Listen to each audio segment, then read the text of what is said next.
sananing buhay. Dagos ka mo sa samong isla, diskubre mo ng kagayunan niya. Mag-swimming ka, mag-surfing ka sa Catandungan.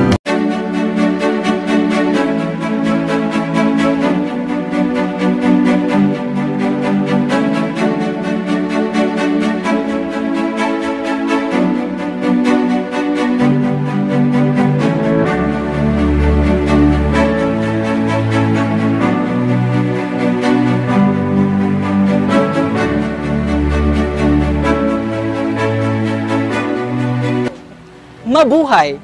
I am Asian Tabuzo, your tour guide for this Heritage Virtual Talk and Tour, brought to you by the Provincial Tourism Office.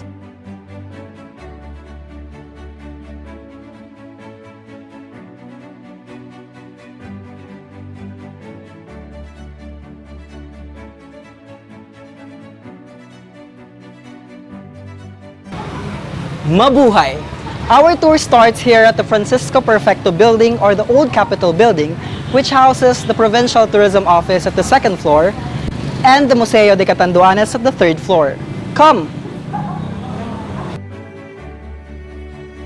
Formerly Old Capitol Building, the Francisco Perfecto Building was renamed through Provincial Ordinance No. 014/2013, otherwise known as the Provincial Heritage Ordinance. This is to honor the provincial founder of Catandunganes who authored House Bill No. 301, separating the province of Catandunganes from Albay. The 3-story edifice in Barangay Santa Elena, Virac, Catandunganes was converted as the Capitol Building in 1952, where the late Governor Juan Uban Molina Alberto held office. It also housed various provincial offices. However, as to when it was constructed, there is no definite proof. But there are claims that it was owned by a Tan family in early 1900s. However, more people remember that the building was occupied by the Spanish couple Don Juan Achaval and Doña Delfina. The provincial government undertook restoration of the old Capitol, thus it has retained the main architectural design. Inaugurated on October 24, 2011, Museo de Catanduanes is the island's principal museum, which houses the historical, political, cultural, and social legacy of the province.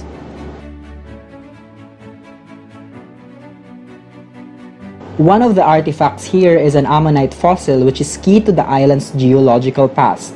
This was discovered in May 2007 at Silunganin Higante, Dugi, San Vicente, Virac. According to ammonite experts from Tokyo Museum, this discovery reveals that these ancient marine mollusks have died 100 million years ago and that Catandunganes is as old as India.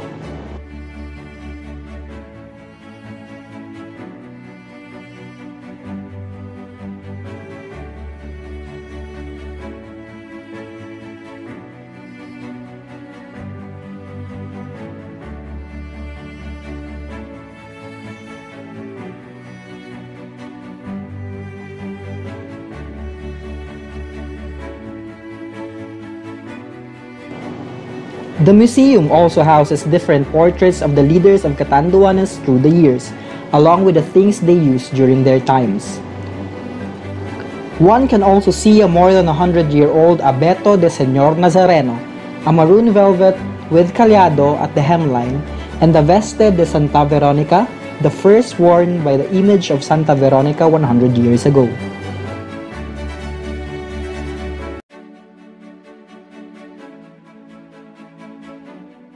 Many historical items like the tapayan, tibor, and trapeche in the 1940s can be found here.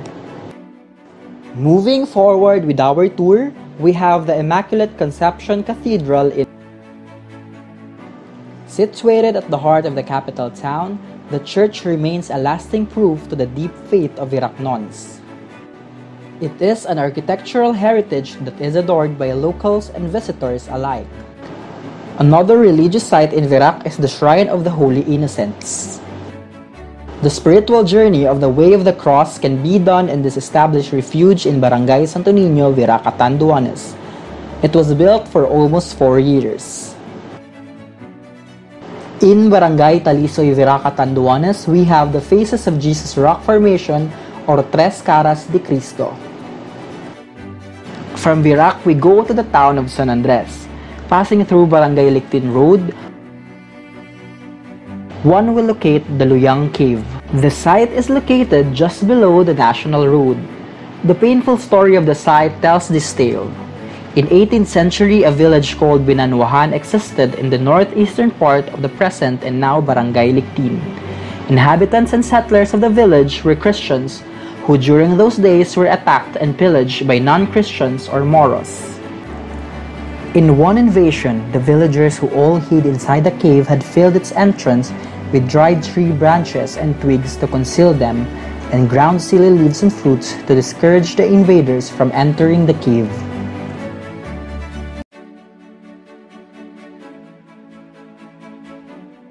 Welcome to Our Lady of Sorrow Shrine.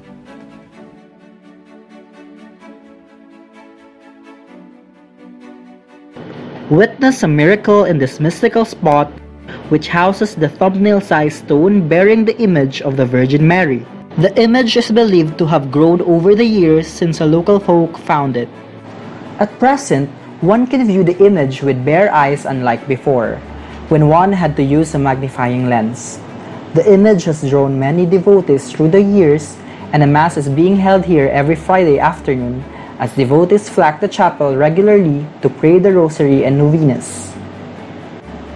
Every Lenten week celebration, people from different places visit the shrine as part of their Visita Iglesia, especially the youth who on Holy Thursday walk from Virac and as far as Batalay Bato on a penitential pilgrimage to visit and pray to the Lady of Sorrows. From San Andres Town, we go now to the municipality of Bato. We are at the Diocesan Shrine of the Holy Cross at Batalay, Bato, Catanduanes. This is the final resting place of Augustinian Father Diego de Herrera, who died in 1576. The cross is the very first symbol which had been vital in the spread of the Christian faith in the island. At midnight of April 23, 1576, the Spanish galleon Espiritu Santo en route to Cebu from Acapulco was shipwrecked at Nagngangang Buaya Point, southeast of Bato, with 10 Augustinian friars led by Fray Diego de Herrera aboard. Herrera and his companions sought refuge at Batalay, where they were slain by natives for propagating the Christian faith. The wooden cross placed over his grave became the very first Christian symbol to be planted in Catandungan, and is now the center of the sanctuary of the chapel, but encased in hardwood. A crystalline spring which believers say can cure diseases also sprouted from Herrera's grave.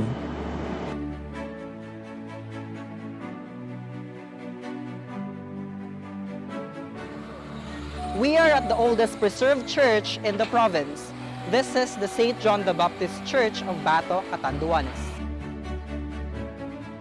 The church was made through the bayanihan efforts of natives. Its walls are made of rubble stones, both in exterior and interior walls, and coral stones in facade, window, and door jamb. In 2017, the National Historical Commission of the Philippines started the restoration and conservation of the church. For over 100 years, Bato Church has become not only a cultural symbol, but a cradle of faith of the community, an instrument in promoting evangelization, and in times of disaster, a literal refuge for everyone. Thank you for joining me in this tour. I hope you've enjoyed the trip and learned something. Let us all keep in mind that all of us have a part in preserving our rich cultural heritage. Happy Catandungan Festival, everyone!